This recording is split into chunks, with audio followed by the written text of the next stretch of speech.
The dust was a fact of life in Copper Bend, Arizona territory. The way the sun or sin was a fact, it was a fine red powder born from the sandstone cliffs that bled into the very air, settling on every windowsill, in the crease of every hat, and in the back of every throat. For Eliza Hart, it was the grit that coated the glass of her small schoolhouse and printing press, a constant reminder of the world she was trying to keep at bay. She would wipe the panes clean each morning, and by noon, the world outside was once again softened to a hazy, rust-colored dream. The year was 1882, and at 23, Eliza felt the weight of her world settle on her shoulders as surely as the dust settled on her father's dormant printing press. The press, a hulking iron promise, had been his dream. Territory Truth. He had wanted to call his paper, a bold name in a place where truth was a commodity, bought and sold and often buried before it saw the light of day. Since his passing, she had used it mostly for printing school primers and notices for the church, its great potential sleeping under a canvas shroud. Her life was one of small, fierce battles teaching letters to children who would rather be chasing lizards, setting type with ink-stained fingers, and trying to keep her 19-year-old brother, John, from finding trouble faster than a horse finds a water trough in a drought. On that front, she had failed. The church bell began to toll, a slow, clumsy rhythm. It was not a call to worship. The sound was wrong, a hoarse, cracked clang that spoke of malfunction and distress. It was the sound of justice in Copper Bend, a mechanism forced to ring for a purpose it was not built for. Eliza paused her work, her hand hovering over a tray of lead type. Every soul in town knew what that sound meant. The circuit judge had made his ruling. A knot of ice formed in her stomach. John had been in the sheriff's custody for 2 days. She did not wait for someone to bring the news, wiping her hands on her apron, leaving faint black smudges on the coarse fabric.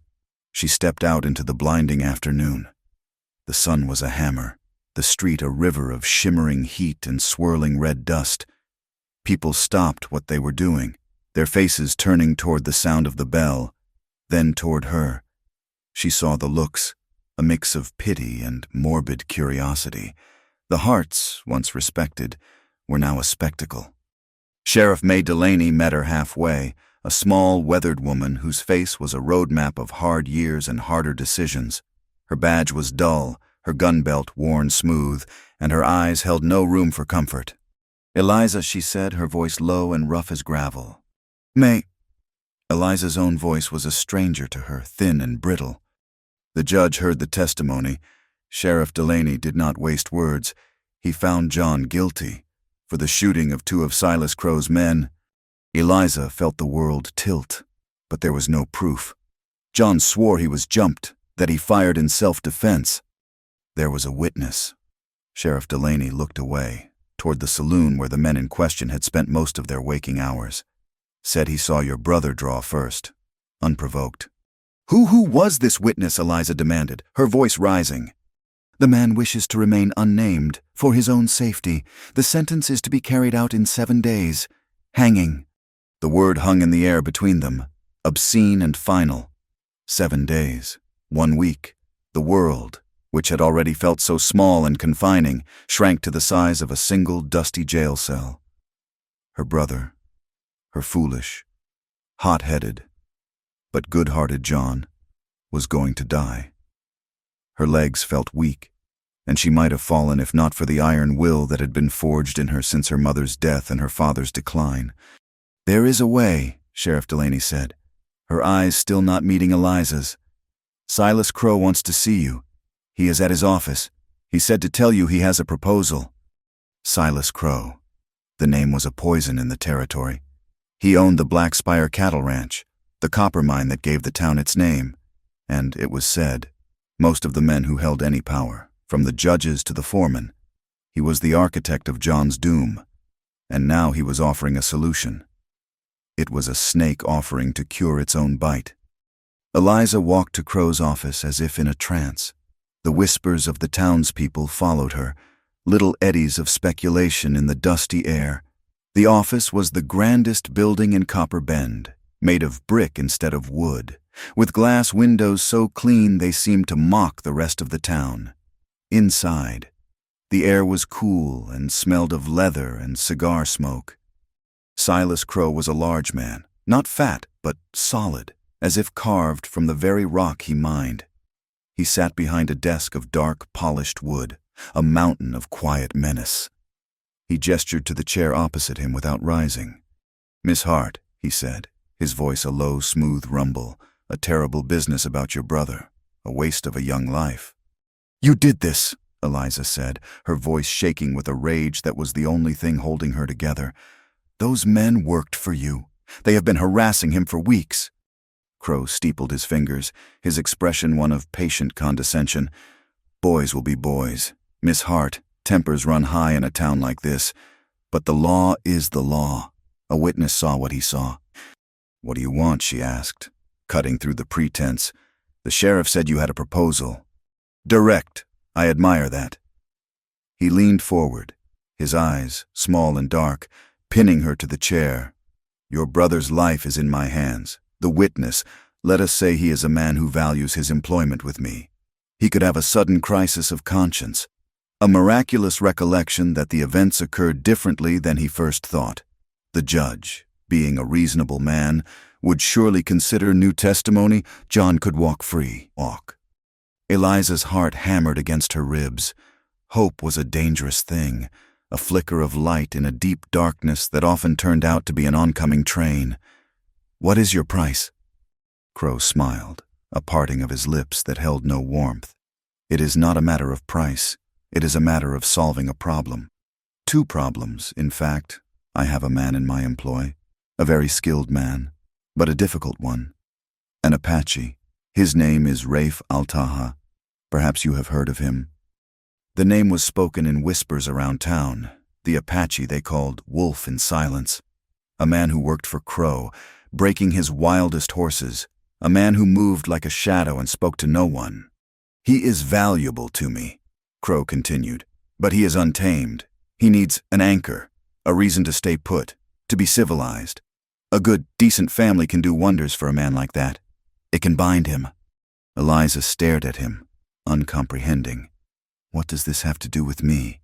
"You, Miss Hart, are a respectable woman, a teacher, the daughter of a good man. You come from good stock. You will be his anchor." The meaning of his words crashed down on her with the force of a physical blow. "You want me to marry him?" The word felt alien in her mouth. She thought of the man she had seen only from a distance, a figure of daunting stillness with long black hair and a face that seemed carved from stone. Marry a savage, a man who was little more than property to the likes of Silas Crow. Crow nodded slowly. "You marry Rafe Altaha. You live with him. You make a home with him. You become his wife in every sense of the word. In return, the witness changes his story, and your brother is released. A simple transaction." Horror and revulsion rose in her throat. She felt sullied just by the suggestion. Her, a heart, to be traded like a head of cattle for the life of her brother. Her mind screamed no, 1,000 times no. Her honor, her future, her very self recoiled from the idea. But then she saw John's face, young and scared, and the image of a rope, a platform, a short, sudden drop. The town would destroy her. She would be an outcast, the schoolteacher who married an Apache. Her name would be filth. She would lose everything her father had worked to build. But John would live. She looked at Crow, at the smug certainty on his face. He knew he had her trapped. He saw her as a pawn, a tool to control a man he could not otherwise master. "I need time," she said, her voice barely a whisper. Crow chuckled. "Time is the one thing your brother does not have. 7 days. Less now." "Give me 3 days," she said, finding a slee any of strength she did not know she possessed. 3 days. I will not enter into such an arrangement blind. I want to see the man. I want to see the land where I would live. I want to see the truth of what you are asking." It was a desperate, foolish gambit, but it was the only one she had. To her surprise, Crow considered it. He leaned back in his chair, studying her. Perhaps he was amused by her defiance. Perhaps he was so certain of his victory that he could afford to be generous. 3 days, he agreed. Go to Blackspire, see your future husband, see the shack he lives in. Ask him all the questions you like, though you will find he is not much for conversation. But be back here in 3 days with your answer. And Miss Hart, do be sensible. Eliza left the office, her body trembling. The walk back through town was an ordeal. The news of her visit to Crow must have spread like wildfire. The stares were no longer just curious, they were sharp, judgmental. She could hear the whispers now. Did you see her going in to see Crow? Selling herself to save that no-good brother of hers. Mrs. Rose Kincaid, the owner of the boarding house and the town's primary source of information, stood in her doorway, arms crossed. Trouble finds your family like a fly finds a pie. Eliza Hart, she said, her voice loud enough for half the street to hear. Eliza kept her eyes forward, her face a mask of stone. She walked not to her home, but back to the sheriff's office. May Delaney was sitting at her desk, staring at a stack of paperwork as if it personally offended her. He offered me a deal, Eliza said, standing in the doorway. My brother's life for my hand in marriage, to his Apache. Sheriff Delaney did not look surprised. She looked tired. She sighed, a long rattling sound, and I asked for 3 days. He gave them to me. Eliza leaned against the doorframe, the last of her strength failing her. May, is there any other way? Anything at all? The sheriff finally looked up, and in her eyes, Eliza saw a flicker of something that might have been regret. The witness. Eliza, the anonymous one. It is Pike, Crow's foreman. Pike, a man known for his cruelty and his unwavering loyalty to Silas Crow. The case was sealed. The trial had been a farce. The verdict decided before it even began. There was no other way. There was only Crow's way. That night, Eliza sat in the quiet of her print shop. The moonlight streamed through the dusty window, illuminating the hulking shape of the press. Her father had believed in the power of the printed word to bring light to the darkness. He had believed that truth, set in lead and pressed onto paper, could change the world. She looked at her hands, still faintly stained with ink. They were made for setting type, for teaching children, for holding a book. Soon, they would be bound to a stranger, a man from another world, all to save her brother from a lie. She felt a tear trace a path through the dust on her cheek. It was not a tear of sadness, but of cold, hard fury. Crow thought he was buying a meek and respectable bride to tame his silent wolf. He thought he was solving a problem. He had no idea he was creating a much bigger one. The church bell across the town square was silent now, but the hoarse, ugly sound of it still echoed in her mind. It was the sound of a covenant made in bad faith, a promise of justice that was a lie. Her own impending marriage would be the same, a hollow vow made under duress. But as she sat there in the darkness, a new resolve began to form. She would make the vow. She would play the part. And she would use her 3 days, and every day after, to uncover the truth her father had died trying to print. She would be his territory truth, and she would burn Silas Crow's world to the ground with it. The ride to Blackspire was a journey into the heart of Silas Crow's power. The Hart homestead was modest, clinging to the edge of subsistence, but Crow's land was an empire. It rolled on for miles, the dusty scrub giving way to grasslands fed by water he controlled, dotted with thousands of his branded cattle. The main ranch house was a fortress of timber and stone, a monument to a man's will imposed upon the land. Eliza was met not by Crow, but by a vaquero with a kind, weathered face and a sweeping mustache. His name was Miguel Ortega, and he was, she knew, the foreman of the vaqueros, a man respected for his skill with horses and his loyalty. "The boss is busy, señorita. He told me to show you whatever you wish to see." He gestured toward a large corral where a lone figure was working with a wild-eyed sorrel horse. "That is him," Miguel said, his voice soft. "Rafe." Eliza watched, her hands clenching the fabric of her dress. The man they called Wolf in Silence moved with a fluid grace that was mesmerizing. He held a long rope, but did not use it as a whip.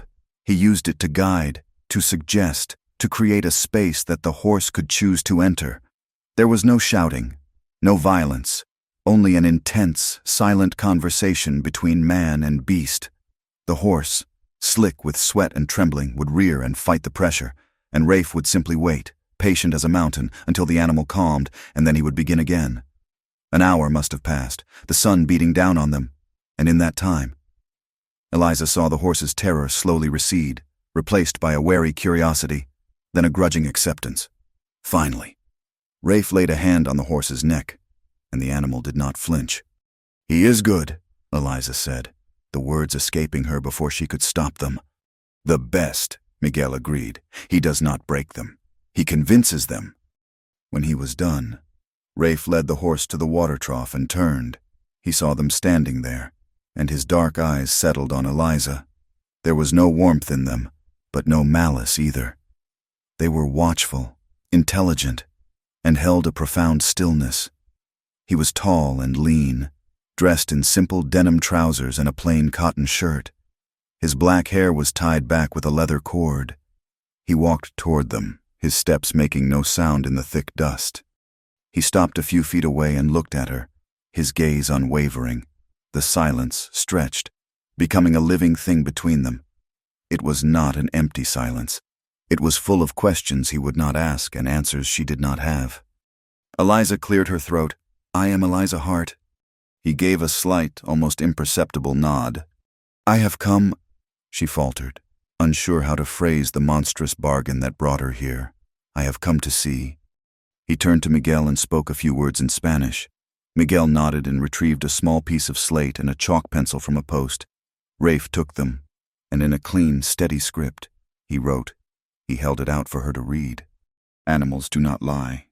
Eliza read the words, and a strange shiver went through her. It was a statement of fact, but in this place, from this man, it felt like an accusation, a judgment on the whole world of men and their deceitful bargains. A shadow fell over them. Silas Crow had arrived, his bulk blocking the sun. "Well, Miss Hart, having a nice chat with your intended." His voice was slick with amusement. "He is a man of few words, but his actions speak for themselves. You will find him an obedient creature. Once he is properly tethered." He looked from Eliza to Rafe, a cruel smile playing on his lips.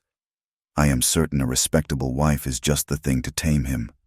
Rafe's expression did not change, but Eliza saw a muscle tighten in his jaw. He handed the slate back to Miguel and turned, walking away toward a small adobe hut that stood apart from the main bunkhouse, as isolated as the man himself. Crow laughed. "Do not mind him. He is shy. Go on. Have a look at your new home. Miguel will show you." The hut was small, the walls made of sun-baked earth. Inside, it was clean and sparse. There was a narrow bed with a single blanket, a small iron stove, and a simple table with one chair. But it was the other things that caught Eliza's eye. On a small shelf was a stack of books. She saw Shakespeare, a book of poetry, and a well-worn Bible. Next to them were several leather-bound journals, filled with the same neat script she had seen on the slate.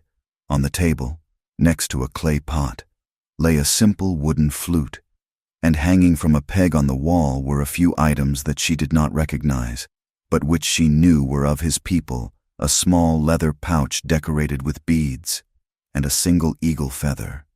This was not the den of a savage, it was the cell of a scholar, a prisoner. This man, Rafe al-Taha, was a contradiction, a puzzle she could not begin to solve. She ran a finger over the spine of one of the journals. A sudden, fierce desire to know the thoughts he kept hidden behind his wall of silence. A soft cough from the doorway startled her.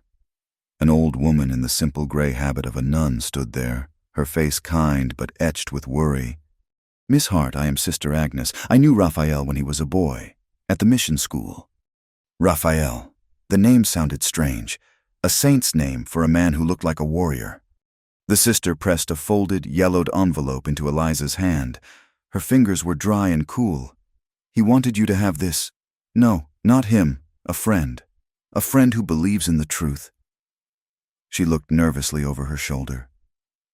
"Read it when you are alone. Trust the man who does not speak.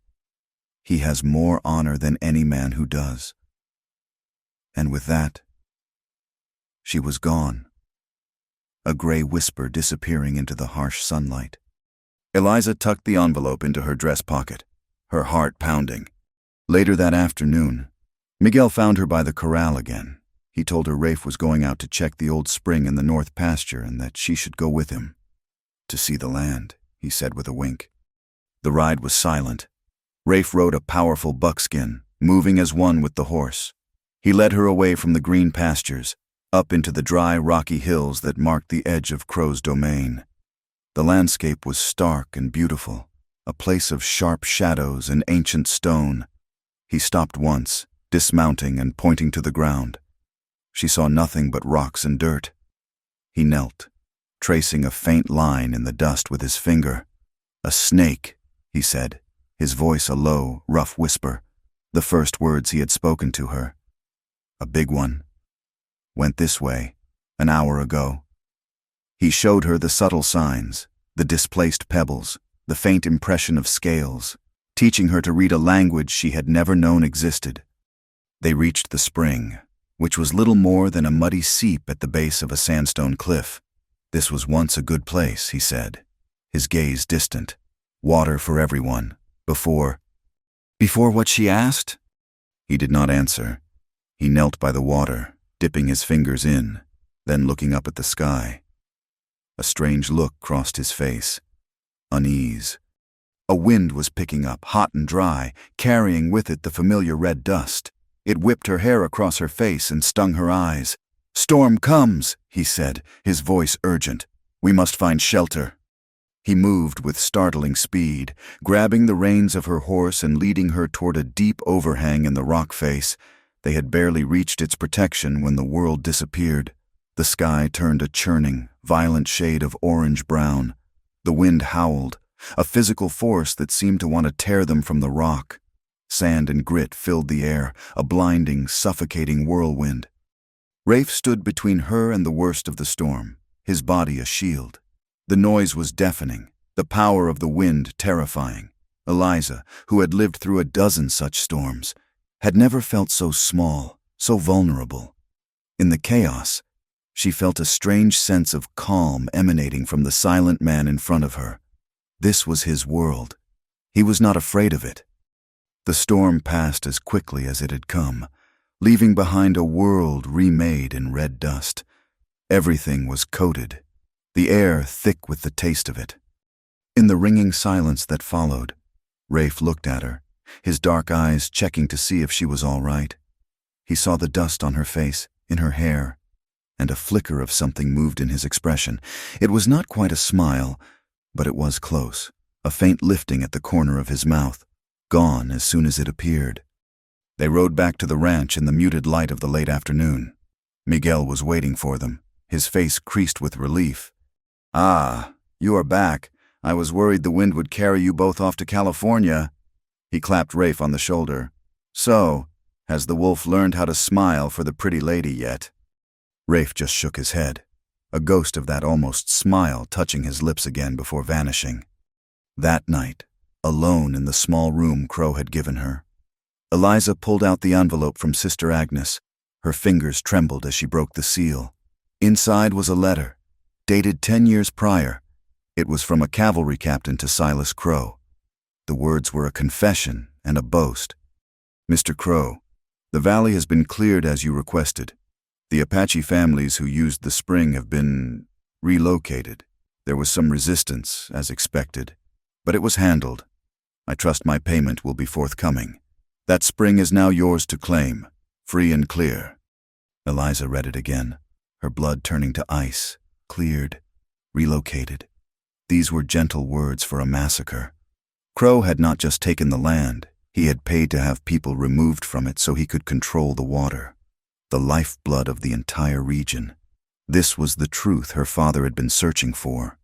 This was the secret that had likely cost him his life. She looked out the window toward the small adobe hut where Rafe was. She thought of his words by the spring, a good place, Before, she thought of the books and the flute and the eagle feather. He was a man who had survived the mission school, who had been raised between two worlds and belonged to neither. A man Crow thought he could control, could tether with a respectable wife.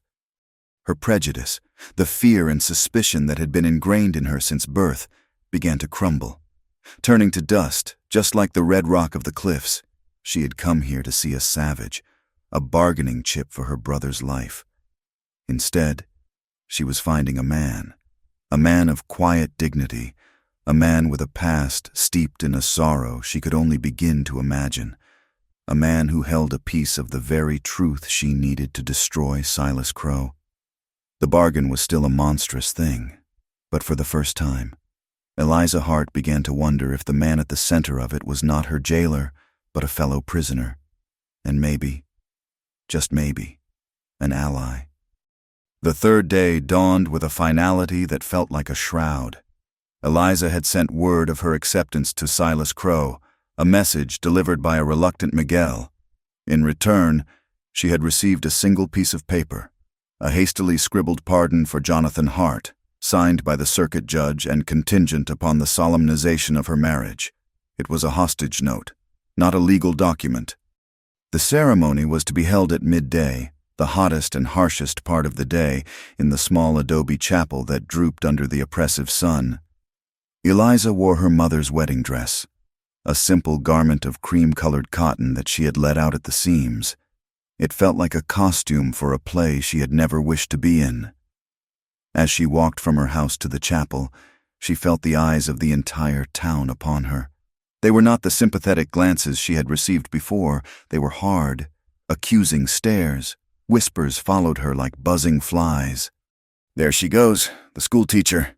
Heard she sold herself for that worthless brother. To an Apache, can you imagine laying with a savage? "Mrs.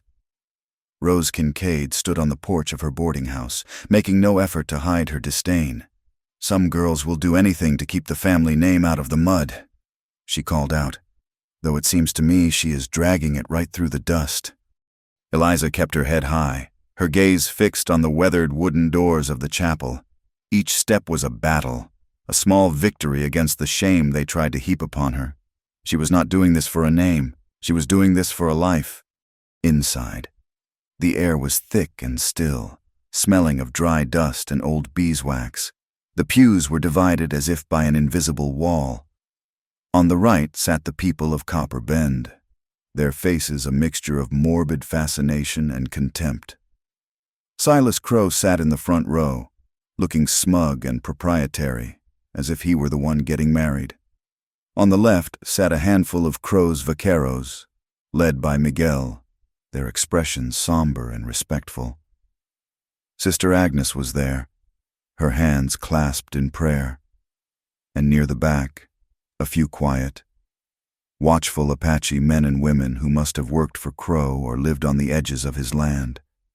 They were Rafe's people, his only witnesses. Rafe stood at the altar. He was not wearing a suit, but clean denim trousers and a simple white shirt, the sleeves rolled up to his forearms. He looked out of place, a piece of the wild country trapped within the suffocating confines of the church. His face was a stoic mask, but Eliza could see the tension in the set of his shoulders, the way his hands were clenched into loose fists at his sides. The preacher, a nervous man with a perpetually damp forehead, began the service. His voice trembled, his words stumbling over each other as if eager to be done with this unholy union. Eliza stood beside Rafe, a foot of empty space between them. She could feel the heat radiating from his body, a dry, contained energy. She did not look at him. She looked at the dusty cross on the wall, focusing on the splintered wood, on anything but the reality of what she was doing. When the time came for the vows, the preacher's voice dropped to a near whisper. "Do you, Eliza Hart, take this man, Raphael Alder, to be your lawfully wedded husband?" The name Raphael Alder felt like a lie. She was not marrying the boy from the mission school. She was marrying the man they called Wolf in silence.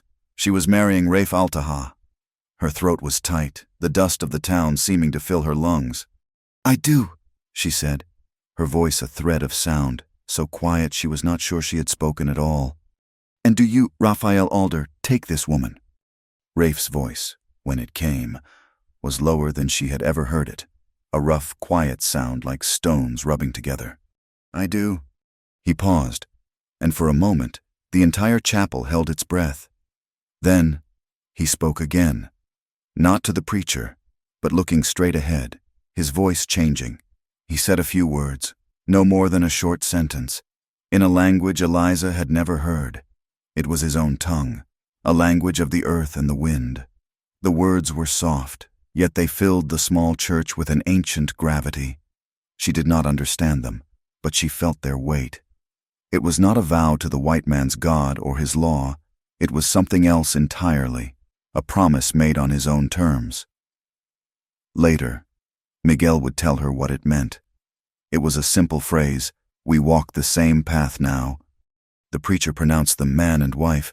There was no kiss. There was only a profound and awkward silence, broken by the sound of the church bell. Someone was pulling the rope, and the cracked, hoarse clang filled the air, not with celebration, but with a grating finality. It was the sound of a cage door swinging shut.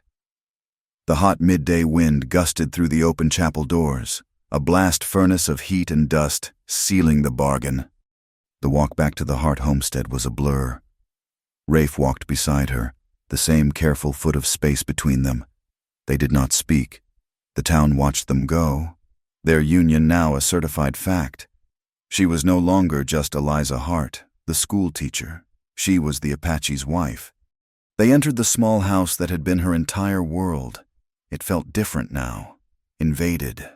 The familiar scent of paper and ink and dried herbs was now mingled with the scent of sage and leather and the man who stood uncertainly in the middle of her parlor. The silence in the house was louder than the whispers in the town. Night fell. Eliza had made a simple meal of beans and cornbread. They ate without speaking, seated at opposite ends of the small kitchen table. The food tasted like ash in her mouth.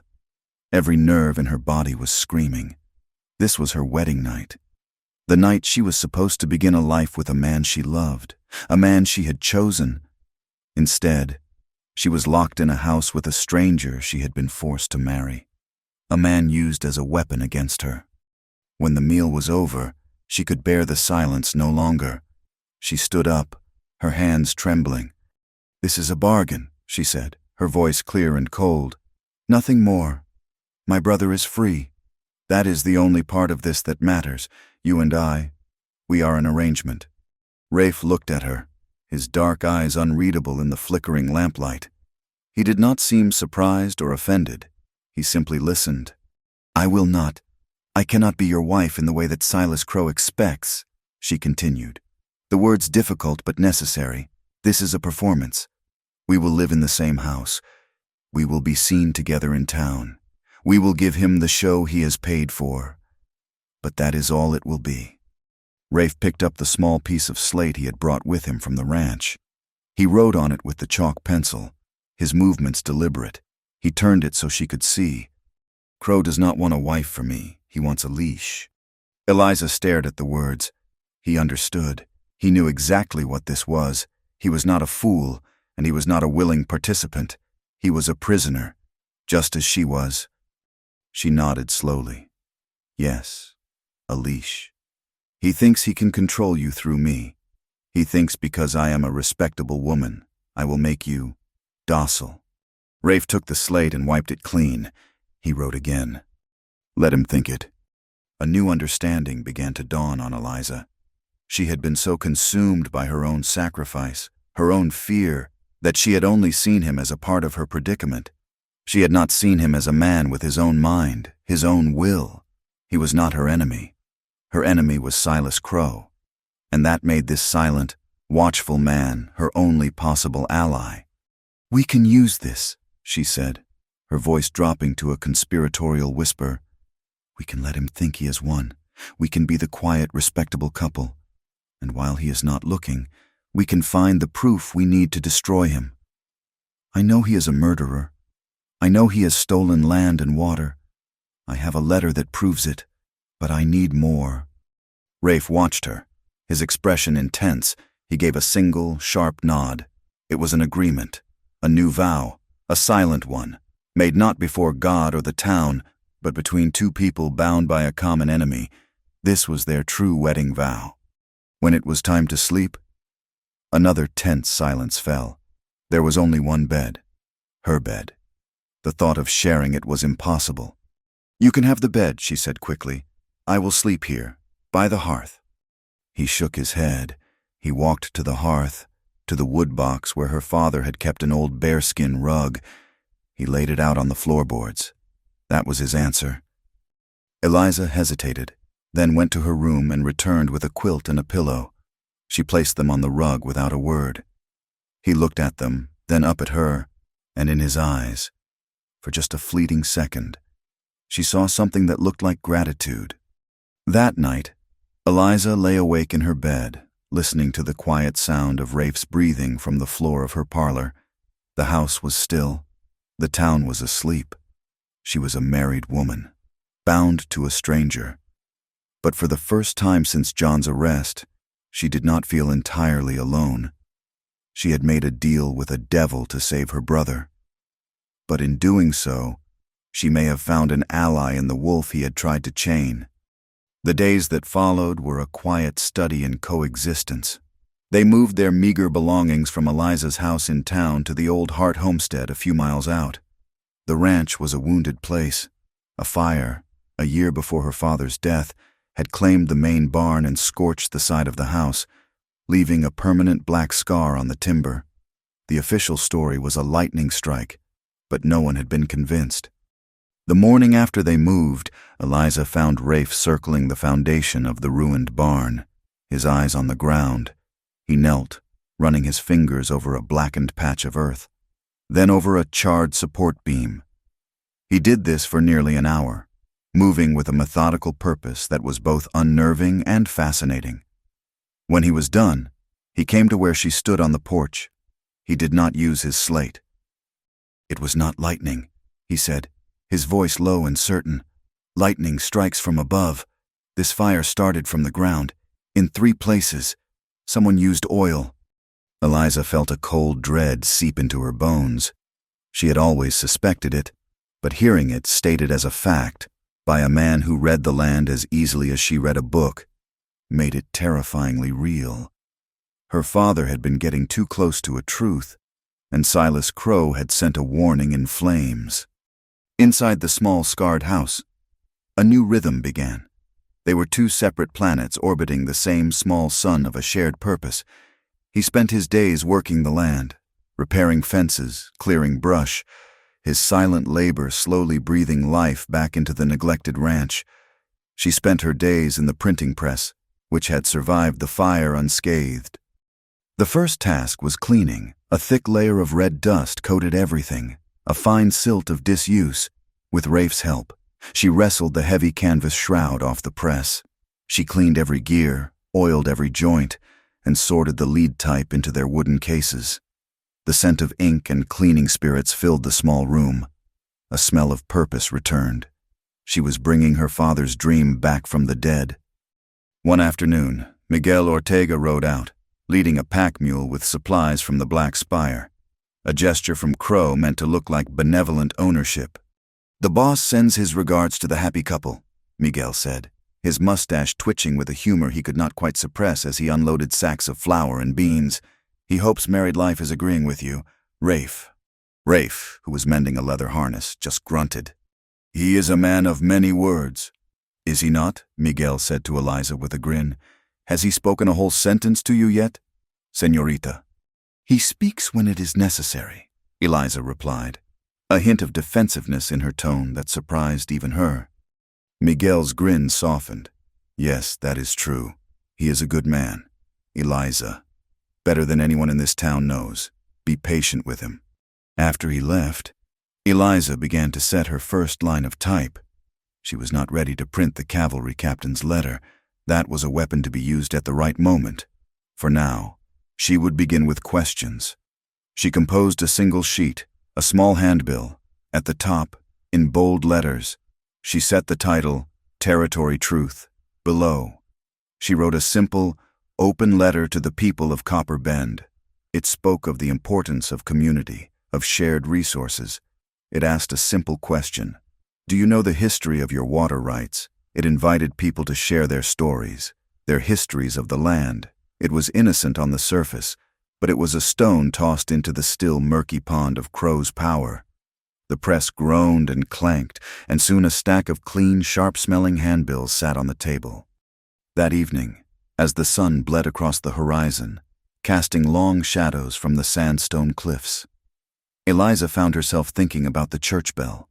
A memory from her childhood surfaced, one she had not thought of in years. She had been playing hide-and-seek with John and had scrambled up into the belfry. To make herself smaller, she had pressed herself against the great bronze bell itself. She remembered tracing the elaborate scrollwork near its top and feeling a strange, loose piece of metal, a latch that did not seem to be part of the bell's mechanism. It had been a fleeting curiosity, forgotten as soon as John found her. She found Rafe by the corral, watching the last of the light fade. "I need to go into town," she said. "To the chapel." He looked at her, a question in his eyes. "There is something I need to check, something I remembered, in the bell." He did not ask for an explanation.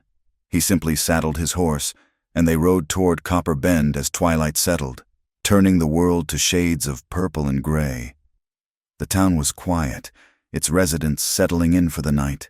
They tethered their horses behind the chapel and slipped inside. The belfry was accessible by a narrow, steep ladder. It was dark, and the air was thick with the smell of old wood and roosting birds.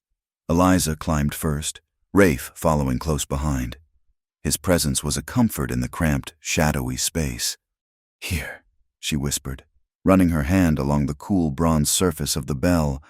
She found the spot, the strange decorative scroll that had felt loose all those years ago. It was still there. She tried to move it, but it was stiff with age and disuse. "Let me—" Rafe's voice was a low rumble beside her. His strong fingers probed the latch. He applied steady pressure, and with a low groan of protesting metal, a small, cleverly hidden door swung open, revealing a hollow space within the thick bronze casting. It was no bigger than a large book. And inside, wrapped in oilskin to protect it from the elements, was a ledger. Eliza's hands trembled as she took it. They climbed down from the belfry and, by the light of a single match Rafe struck, they opened it. It was a book of accounts, the entries made in a precise, neat hand. But it was not a record of cattle sales or mining expenses. It was a list of names, dates, and payments. Payments for ammunition, payments for horses, payments to men for services rendered. And next to some of the entries was a chillingly simple notation, Apache raid.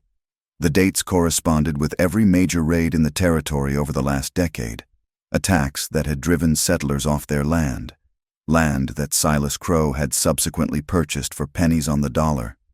This was it, the proof, not just of one murder but of a systematic campaign of terror and deceit. Their planning was interrupted a few days later by the arrival of two riders. One was Silas Crow's foreman, Pike, the man who had been the anonymous witness against John. His face was hard and cruel, his eyes small and mean. He looked at Eliza and Rafe with open contempt. "Crow sent us," Pike said, his voice a gravelly sneer. "Word is you are asking questions about water rights, schoolteacher. Crow is a generous man, but he likes to know who is drinking from his wells. We are here to inspect the property lines and your water usage." It was a threat, plain and simple, disguised as business. Eliza's heart hammered in her chest, but she met his gaze without flinching. "This is Heartland, Pike. We know our rights. My father registered our well and our claim with the territorial office years ago." Pike laughed, a short, ugly sound. Papers can get lost, claims can be challenged, especially when a property falls into questionable hands. His eyes flicked to Rafe, who had been standing silently by the porch, seemingly occupied with whittling a piece of wood. Rafe did not look up. The knife in his hand moved with a steady, hypnotic rhythm, shaving off thin curls of wood. The only sound was the soft scrape of steel on pine, but his stillness was more menacing than any shout. He was a coiled spring, a predator at rest, and Pike, for all his bluster, could feel it. The foreman's smirk faltered slightly.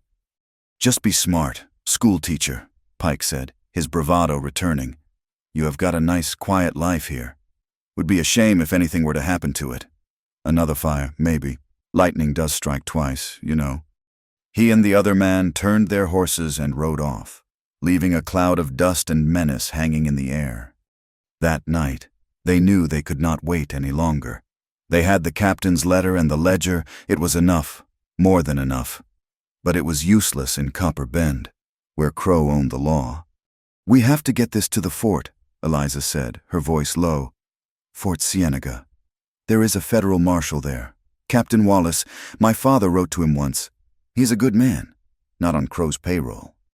The fort was a 2-day ride through dangerous country. "I will take it," Rafe said. "No," Eliza countered immediately. "If you disappear, Crow will know something is wrong. He will come after you. He will come after John. We have to be smarter." She thought for a moment, her mind racing. "Sister Agnes. She can help us. She travels between the missions. She can get a message, and the evidence, to the fort without anyone suspecting." Rafe considered this, then gave a slow nod. It was a good plan. It was their only plan. They had the truth, a heavy, dangerous thing. Now they had to see if they could live long enough to see it brought into the light. The plan to meet Sister Agnes at the small mission of San Xavier in the high country was a calculated risk. It was a 2-day ride north into the foothills of the mountains, a place where the air grew thin and the red dust of the lowlands gave way to pine and granite. It was safer than trying to pass the ledger in the watchful town of Copper Bend. But the journey itself was not without its own dangers. They rode out at dawn, 2 solitary figures moving through a landscape that grew wilder with every mile. The comfortable rhythm of their silence had changed. Before, it had been the silence of strangers, of allies in a fragile truce. Now, it was something more companionable, punctuated by small moments of shared observation. Rafe would point to a hawk circling on an updraft, or Eliza would comment on a patch of hardy wildflowers clinging to a rock face.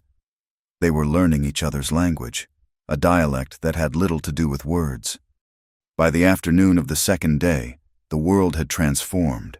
The air had a sharp, cold edge, and the sun was a pale disk behind a thickening veil of gray clouds. The wind, which had been a dry whisper in the valley, now moaned through the pines, carrying a scent of snow. Rafe stopped, turning his face to the sky. His eyes narrowed. "We need to find shelter," he said. "Now, this is not a normal storm. It is too early, too fast." Panic, cold and sharp, pricked at Eliza. They were in the middle of nowhere, a vast, empty wilderness of rock and trees. But Rafe seemed unconcerned. He scanned the surrounding ridges, his gaze moving with a practiced economy. "There," he said, pointing to a thin wisp of long-dead smoke clinging to the side of a distant hill. "A cabin. For woodcutters or trappers. We can make it." The first flakes of snow began to fall as they urged their horses onward, tiny, stinging specks of white against the darkening gray of the landscape. Within minutes, the flakes were thick and heavy, a swirling curtain that blotted out the trail and muffled all sound save for the howling of the wind. The world shrank to the space immediately around them, a dizzying vortex of white. Eliza trusted Rafe completely, following the dark shape of his horse, her faith absolute in his ability to navigate this blinding chaos. The cabin was little more than a 1-room shack, nestled in a grove of pines that offered some protection from the wind. It was rough-hewn and deserted, but it had 4 walls and a roof, and to Eliza, it looked like a palace. They stumbled inside, leading the horses into a rickety lean-to, and pushed the heavy plank door shut against the storm. The silence within was a sudden, welcome relief. The wind was a dull roar outside, a wild beast trying to get in, but inside, there was only the sound of their own ragged breathing and the chattering of Eliza's teeth. The cold had seeped into her bones. Rafe did not waste a moment. He found a small pile of dry wood stacked by the stone hearth, and with a skill that was both efficient and beautiful, He coaxed a tiny spark into a flame. Soon, a small, hungry fire was crackling in the hearth, pushing back the oppressive cold and filling the small space with a warm, dancing light. The air filled with the clean, sharp scent of burning pine. He took the canteens and melted snow for water, warming it by the fire before handing a cup to her. The warm metal felt wonderful in her frozen hands. He moved with a quiet competence, a man completely at home in the heart of a blizzard. He checked the cabin's meager stores, finding a small sack of coffee and some dried meat. He made coffee, and the rich, bitter aroma joined the scent of the pine smoke. Eliza watched him, a feeling of profound gratitude welling up inside her. He had saved them. In Copper Bend, she was the teacher, the one with the words and the plans, but out here, in the unforgiving heart of the territory, he was the one who knew how to survive. They sat by the fire, their damp coats steaming in the heat, sipping the hot coffee. The small cabin became their entire world, a pocket of warmth and light in a maelstrom of ice and wind. It was an intimacy unlike any she had ever known.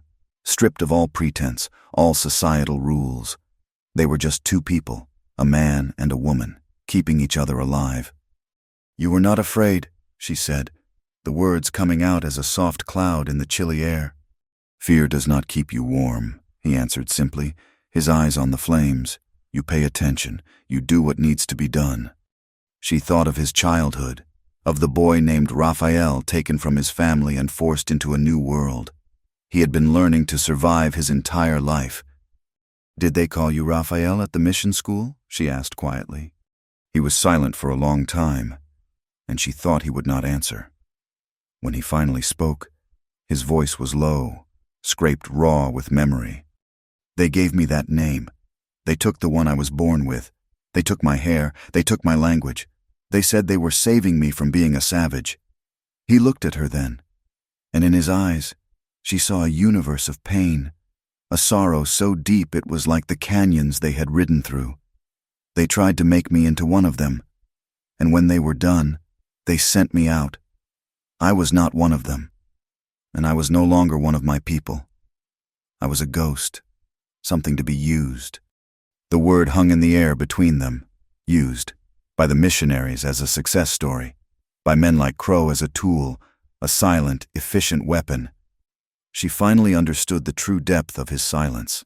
It was not a choice born of anger, but a shield built to protect the small part of himself that was still his own.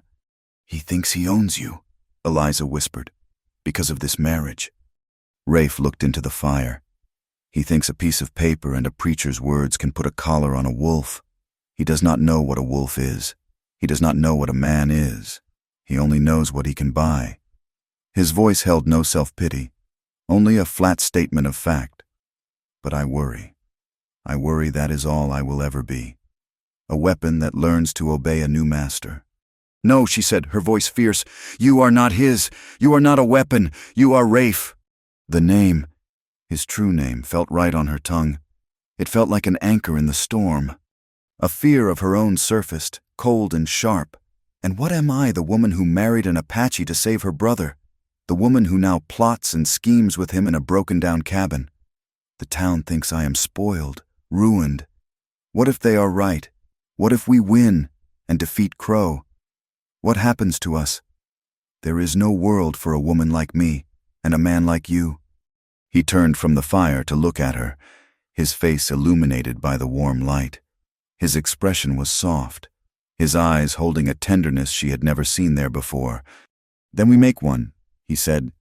The simple words were a promise more profound than any vow spoken in a church. In that moment, the bargain, the pretense, the danger, all of it fell away. There was only the truth of the two of them, in that small, warm space. He reached out and took her hand. His fingers were warm and strong, his touch sending a tremor through her. He did not pull her closer, he simply held her hand, a silent question in his gaze. All her life, Eliza had been guided by duty, by honor, by what was expected of her. She had built walls around her heart to protect it from a harsh world. Now, looking at this man, this quiet, wounded, and impossibly noble man, She knew she wanted nothing more than to tear those walls down. Her voice was a breath, a whisper lost in the sound of the fire and the wind. "I have never done this." It was a confession of more than just her innocence. It was an admission that she had never truly lived, never truly felt, never truly chosen something for herself, for her own heart, without calculation or fear. A soft light came into his eyes, a gentle understanding that washed away all her shame, all her doubt. He brought her hand to his lips and brushed a soft kiss across her knuckles. He leaned closer, his voice a low, warm murmur against her skin. "Then let me be your first and forever." He kissed her then, a slow, gentle exploration that was full of a reverence that made her want to weep. It was not a kiss of passion, but of deep, aching tenderness. It was a promise of safety, a vow of honor, a recognition of her very soul. She responded in kind, her fear melting away in the warmth of his embrace. It was a choice, made freely, by both of them, a quiet claiming, in a world that sought to own them both. The fire in the hearth roared, a bright, defiant heart of life against the cold, and outside, the storm raged on, blanketing the old, dusty world in a cleansing, hopeful white. The return from the high country was a descent into a different world. The snow had washed the landscape clean, leaving the air crisp and the sky a brilliant, aching blue. For 2 days, they had existed in a pocket of time, a sanctuary of firelight and whispered truths. Now, as they rode back into the familiar territory of red dust and long shadows, the weight of their reality settled back upon them. But it settled differently. It was a burden they now carried together. They did not speak of what had passed between them in the cabin. There was no need. It was there in the way Rafe's eyes would find hers across the distance, in the way she felt a sense of profound calm just having him near. When his hand brushed hers as he passed her the reins, the touch was no longer accidental. It was an affirmation. They rode with a new purpose, not just as allies, but as two halves of a single resolve. They delivered the oilskin-wrapped ledger and the captain's letter to Sister Agnes in a quiet corner of the mission garden, the exchange happening under the watchful eyes of a stone Madonna. The nun's face was pale, her hands trembling as she took the heavy burden of proof. "I will see that this reaches Captain Wallace at Fort Cienega," she promised, her voice a low, urgent whisper. "It will be sent with the next supply wagon. Pray that it travels safely. Pray that he is a man of honor." Then came the waiting. It was a unique form of torment, a period of forced normalcy, while a storm gathered just over the horizon. They returned to the Hart homestead and fell into their routine. Rafe worked the land, his steady labor a balm to the tense atmosphere. Eliza worked the press, printing more of her innocuous handbills, scattering questions like seeds on the wind. To any outside observer, they were the strange, quiet couple, the schoolteacher and her silent Apache husband, settling into a life of quiet obscurity. But beneath the surface, preparations were being made. John, released and deeply humbled by his brush with the gallows, was a changed man. The arrogant swagger was gone, replaced by a quiet, desperate need to atone. He listened to Rafe with a reverence he had never shown anyone, absorbing every lesson. Miguel Ortega became a frequent visitor, his arrivals timed for when Crow's other men were unlikely to be watching. He brought news from the Black Spire, and more importantly, his loyalty. "The boss is angry," Miguel told them one evening, his voice low as they sat around the kitchen table. "He paces like a caged cougar. He says the leash is not holding. He sees you, Eliza, printing your little papers, and he sees you, Rafe, acting more like a homesteader than his prized horsebreaker. He does not like it. He feels control slipping." A few other souls in Copper Bend, men who had been wronged by Crow in small ways over the years, began to drift into their orbit. A blacksmith whose water access had been squeezed, a store owner forced to pay exorbitant freight prices to Crow's wagons. They were not warriors, but they were decent men who had had enough. Rafe began to teach them, not the art of war, but the art of defense. "Do not waste a single shot," he told them, his voice patient and steady as they practiced with their rifles behind the house. "A shot to frighten a man is a shot that could have saved your life. Aim for the center. Make every bullet count." He showed them how to use the terrain to their advantage, how the rock outcroppings could provide cover, how the burned-out shell of the old barn could be used as a defensive barricade. He had them fill every barrel on the property with water and place them strategically around the house and the press. "Fire is his favorite weapon," Rafe explained. "We will be ready for it." The tension on the homestead grew thicker with each passing day. Every shadow seemed to hold a threat. Every gust of wind sounded like approaching hoofbeats. The waiting was a slow fire, burning away at their nerves. The attack came on a moonless night. The first warning was the frantic barking of the stray dog John had adopted. Then came the sound, a low rumble at first, then a thunderous pounding of dozens of horses approaching at a gallop. "They are here," Rafe said, his voice calm, cutting through the sudden fear that gripped the house. "Everyone to their places. Remember what you learned." The small group of defenders moved with a practiced efficiency. Eliza and John took positions at the windows of the house, rifles ready. Miguel and the blacksmith were in the ruined barn, while the store owner took cover behind the rock wall of the corral. Rafe moved between them, a silent, reassuring presence in the darkness. The riders burst into the clearing, a wave of dark shapes on dark horses. They were masked, their faces hidden by bandanas, and they let out high, ululating cries meant to mimic the sound of an Apache war party. They carried torches, and the night was suddenly filled with the wild, dancing light of fire. The first torch arced through the air, landing on the roof of the print shop, but Rafe's preparation paid off. John was there in an instant, dousing the nascent flames with a bucket of water before they could take hold. The first shots from the attackers were wild, meant to intimidate, to sow panic, but Rafe's defenders did not panic. They held their fire, their knuckles white on their rifles, waiting. "Hold!" Rafe's voice was a low command in the darkness. "Let them get closer." The riders, emboldened by the lack of return fire, surged forward. It was then that Rafe gave the signal. The first volley from the defenders was not a wild barrage, but a series of carefully aimed shots. A horse screamed and fell. One of the riders cried out and slumped in his saddle. The charge faltered, the attackers caught by surprise by the disciplined resistance. The night exploded into a chaotic symphony of sound. The sharp crack of rifles, the splintering of wood, the angry shouts of men, and the ever-present howl of the wind whipping the dust and smoke into a choking frenzy.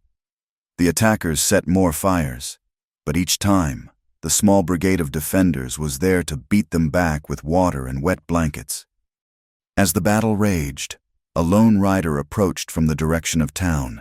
It was Sheriff May Delaney, a shotgun held across her saddle. She reined in at the edge of the clearing, her shrewd eyes taking in the scene not as a terrified civilian, but as a law officer. She saw the masked riders, heard their fake war cries, but she saw other things too. She saw the way they rode, in a disciplined cavalry formation, not the fluid, chaotic style of Apache warriors. And in the flickering firelight, she saw the glint of metal on their saddles. They were United States Army issue, not the simple handmade saddles used by the local tribes. This was not a raid. This was an organized assault. Inside the homestead, the situation was growing desperate. They were outnumbered, and their ammunition was running low. The attackers had regrouped and were pressing the attack, using the darkness to their advantage. "I am going," Rafe said to Eliza, his face grim in the shadows. "They will not expect it. I can get through." "No," she pleaded, grabbing his arm, the fear for him a physical pain in her chest. "It is too dangerous." He put his hand over hers.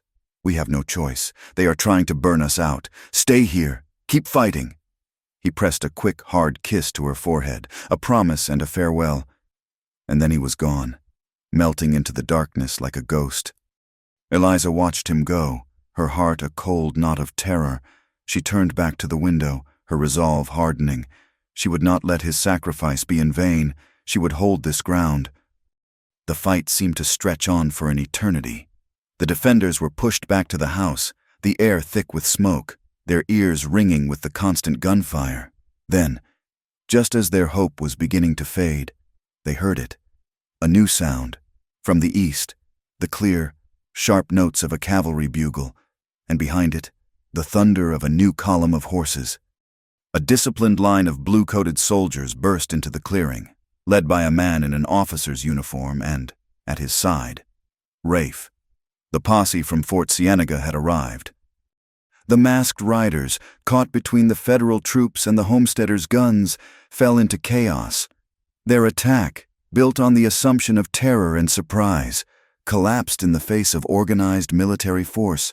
Some tried to flee, but were quickly rounded up. Others threw down their weapons and surrendered. The battle was over as quickly as it had begun. The soldiers moved through the clearing, disarming the captured men and pulling the masks from their faces. In the sudden, ringing silence, Eliza saw their identities revealed in the light of the rising sun.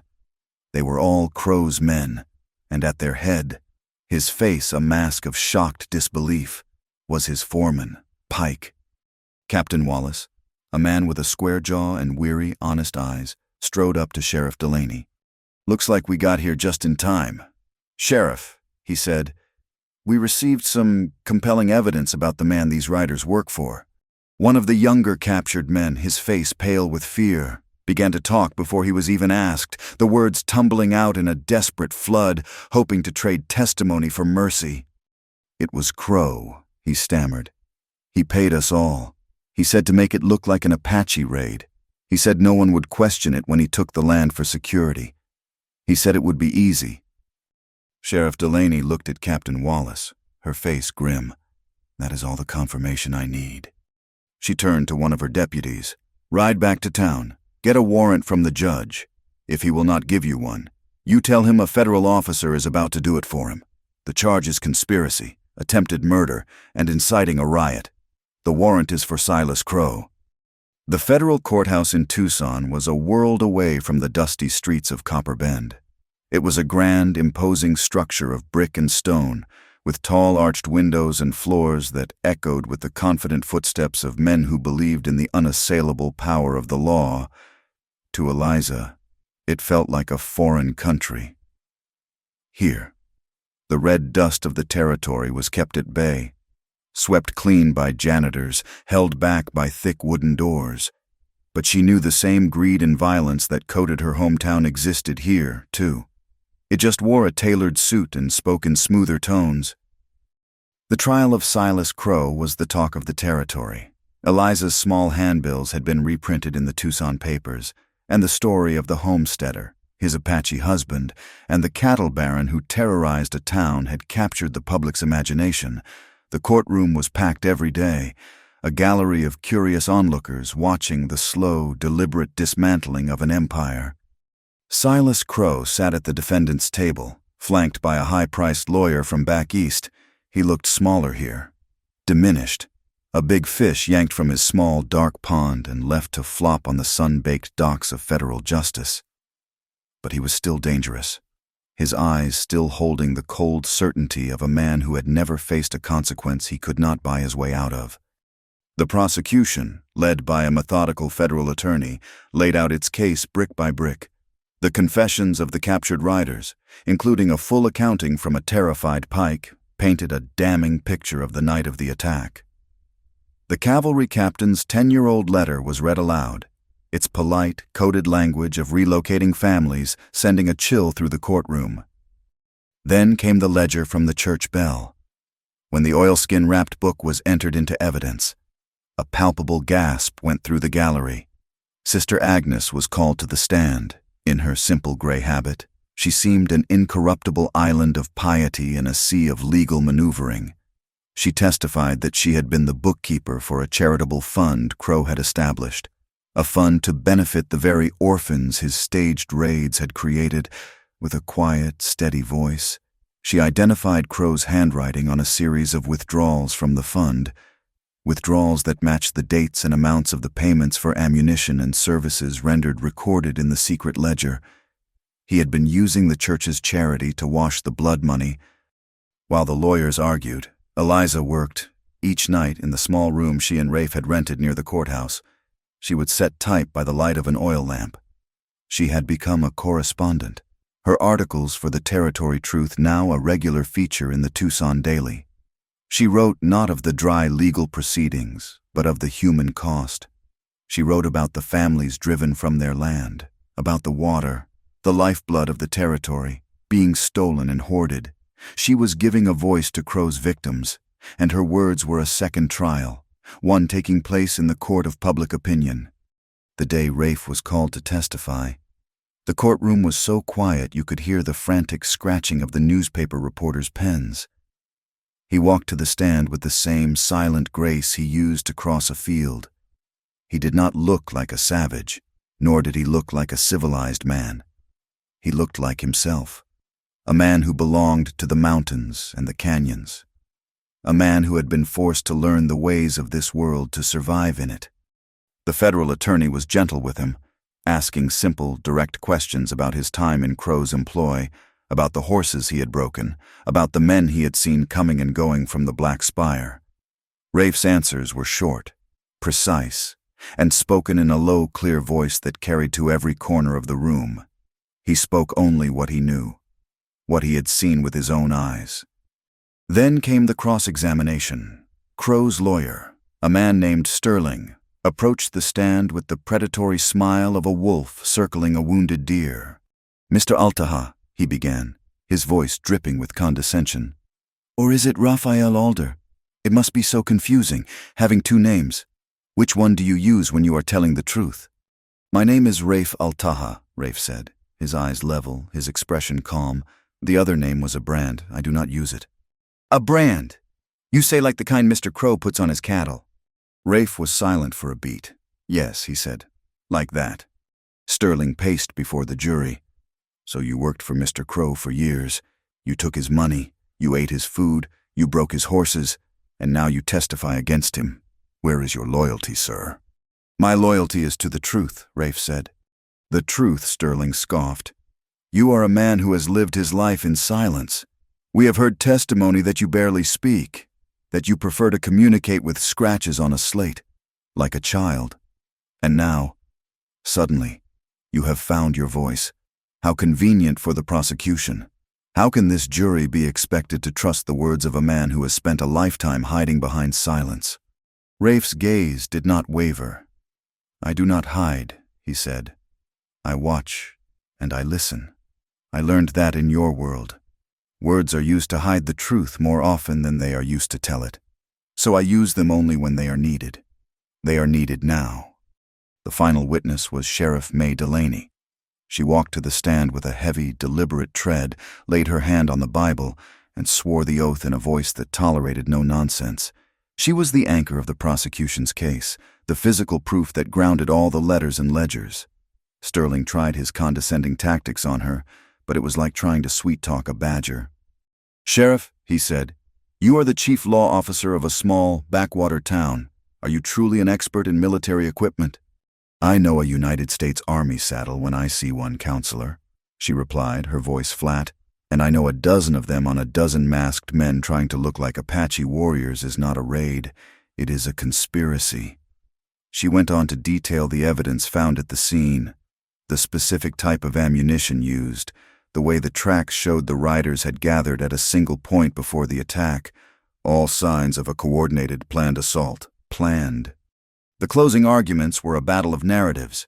Sterling painted Silas Crow as a pillar of the community, a benevolent patriarch betrayed by a resentful savage and a hysterical woman.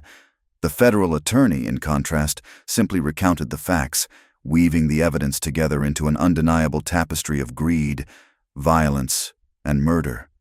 The jury was out for less than an hour. When they filed back into the jury box, their faces were grim and set. Eliza reached for Rafe's hand under the table, her own cold with dread and hope. The foreman, a stern-faced rancher, stood and cleared his throat. "On the charge of conspiracy to commit murder, how do you find—" "Guilty." A shockwave went through the courtroom. "On the charge of fraud, how do you find—" "Guilty." "On the charges of organized violence and crimes against the native peoples of this territory, how do you find—" "Guilty." Silas Crow's face, which had been a mask of arrogant confidence, seemed to crumble. The color drained from his cheeks, leaving behind a pasty, slack-jawed disbelief. He looked at his lawyer, then at the jury, as if he could not comprehend what was happening. For the first time in his life, his money and his power had failed him. The judge, his face like carved granite, addressed the defendant, Silas Crow. "You have been found guilty of a campaign of terror that has plagued this territory for more than a decade.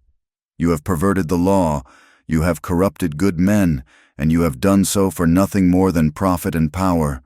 This court finds that there is only one sentence that can repay such a debt to society." Eliza held her breath. "The sentence of this court is that you be taken from this place to a federal prison, and there, on a date to be determined, you shall be hanged by the neck until you are dead." A sob escaped Eliza's throat, a sound of grief and victory and profound, shuddering relief all at once. It was over. The bell of justice, which had rung so hoarsely and falsely for so long, had finally rung true. She looked at Rafe. His face was unreadable, but she saw in the depths of his dark eyes the quiet, solemn end of a long and heavy war. Justice had come late, but thanks to their unlikely and unbreakable alliance, it had come. The spring of 1883 arrived in Copper Bend not with a sudden burst, but with a slow, tentative greening of the land. It was a season of rebuilding, both for the territory and for the souls who called it home. The shadow of Silas Crow was gone, his name now a cautionary tale whispered in saloons, a ghost of a power that had once seemed as permanent as the sandstone cliffs. The Hart homestead, once a place of scars and sorrow, became a place of life. The scorched timbers of the house were replaced, the new wood smelling of fresh-cut pine and promise. The ruined barn was cleared away, and in its place, a new, stronger structure began to rise, built not just by John and Rafe, but by the neighbors who had once stood in judgment and now came offering their hands and their hammers. John worked with a fierce, quiet energy, the labor a physical form of penance. The bitterness was gone from him, replaced by a deep, abiding respect for the man he now called his brother. He listened to Rafe's quiet instructions, learning the language of the land, the rhythms of the seasons. He was no longer a boy trying to prove his worth with a gun, but a man building it with the sweat of his brow. Change rippled out from the small ranch. Eliza reopened her school, but it was different now. The classroom was no longer just for the children of the town. Twice a week, several Apache children would make the long journey from the foothills, their parents trusting the wife of Rafe Altaha in a way they would never trust another white teacher. The lessons were taught in two languages, English and Apache, the words echoing in the small schoolhouse, a bridge being built one word at a time. The printing press, once a weapon in a secret war, now printed primers in both languages, and the Territory Truth became a real newspaper, a small, honest voice that spoke of crop prices, weather, and the need for fair laws. The homestead also became a trading post, a place where settlers and Apache could trade goods on an even scale, with Rafe acting as a quiet, trusted arbiter. Miguel Ortega, his loyalty no longer bound to a corrupt master, found a new purpose. He started a riding club for the children of Copper Bend, his laughter echoing in the corral as he taught the youngsters how to handle a horse with a gentle hand and a firm seat. Sheriff May Delaney, emboldened by the federal victory, used her newfound authority to champion a complete overhaul of the territory's water rights laws, ensuring that no single man could ever again hold a town's lifeblood in his fist. The seat by the sandstone cliff that Rafe had shown Eliza, the one Crow had stolen, was now flowing freely again, a source of life for anyone who needed it. One afternoon in late summer, when the heat had softened to a golden glow and the scent of wild herbs hung heavy in the air, they had a second wedding. There was no church, no preacher, no gallery of hostile eyes. The ceremony took place on their own land, under the shade of a massive cottonwood tree that grew near the newly cleared spring. Their guests were the small collection of people who had become their family. John stood beside Rafe, his face beaming. Miguel was there, his mustache freshly waxed for the occasion.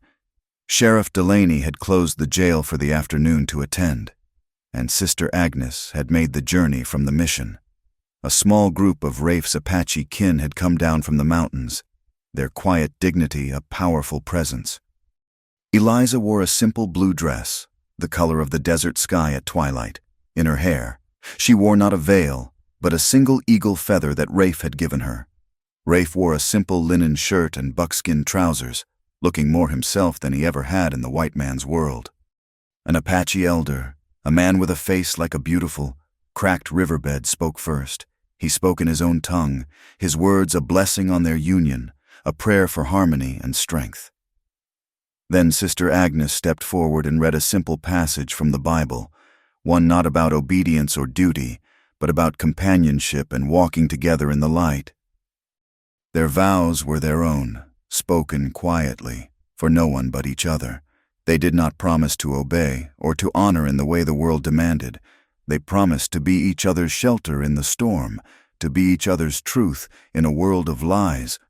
They promised to walk the same path, not as master and leash, not as victor and vanquished, but as equals, as partners, as two souls who had found their home not in a place, but in each other. Rafe sealed his vow not with a ring, but by placing a small, smooth river stone in her palm, a piece of the land, eternal and true. Eliza, in turn, gave him a small, leather-bound book, its pages blank, a space for him to finally write his own story. That night, Eliza sat on the porch of their rebuilt house, the familiar weight of Rafe's arm around her shoulders. The summer air was warm and soft, filled with the gentle chirp of crickets. A full moon hung in the inky black sky, bathing the landscape in a soft, silver light. From far off in the hills, a lone wolf called to the moon, its voice a haunting, beautiful melody. A year ago, the sound would have sent a shiver of fear down her spine, the sound of the savage, the unknown. Now, it was just a song, the voice of the wilderness, the voice of her husband's spirit. She thought of the long journey that had brought them to this peaceful night. The red dust of prejudice and fear still existed in the world. She knew it had not been vanquished forever, but it no longer coated her soul. The clear, cool water of the spring, the water of truth and forgiveness, had washed it away, leaving only the good, rich earth beneath. She had learned that love does not erase the past. It does not heal all wounds or make the scars disappear. What it does, she realized, is transform survival into living. It gives the past a meaning, a purpose, turning a story of pain into a story of strength. She leaned her head against Rafe's shoulder, his silence no longer a wall, but a peaceful, shared space. The path ahead was unknown, but they would walk it together, their footprints side by side in the soft earth, a testament to the fact that the truest home is the one you build in another's heart. Thank you for listening to our story. We would love for you to comment with where you are listening from so we can all connect and share our thoughts, and we invite you to subscribe to our channel Wild West Night, like the video, and support us further by pressing the hype button so this story can be heard by more people.